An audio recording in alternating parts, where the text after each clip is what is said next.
I have been beta testing the Bard updates for the past week or so before the official Gemini release. There was a period where I decided to swear off closed source AI entirely. I think that open source AI is almost on par with closed source AI on almost every level. From what I saw of my limited experience with the Ultra version of the Gemini platform though, it is hands down the most human-like and best LLM model that I have ever interacted with. Using the model that is now publicly available is such a downgrade compared to what I experienced during those few glorious days with the Ultra version of the model that I cannot wait for January to get here fast enough. As is, the publicly available Gemini model is an improvement over the existing POM architecture. I would place it right at where the tests come in for it as slightly below GPT-4 in testing but well above GPT-3. 5.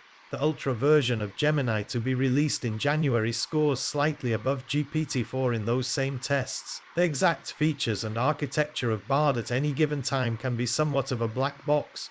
Google is not always transparent with its testing and clearly tests via algorithms and other tactics. A recent update to Bard gave it very widely available graphing capabilities though. I think that announcement was missed by a lot of people. Experimenting with its abilities to create graphs, it produces great results as long as you go into it expecting graphs as the output and not images or pictures. The updated Gemini model will come in 3 sizes. The model that is currently powering Bard is the mid-size model. The Ultra or largest model will be released in January and is the model that benchmarks higher than GPT-4. The small model that they will also be releasing is rumored to be a 3 billion parameter model.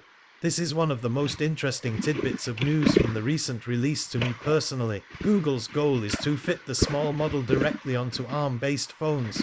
3 billion parameters is really the upper limit for being able to do that, so it makes sense that Google would focus on that range. Personally, I hope that release shines some additional light onto the small model class.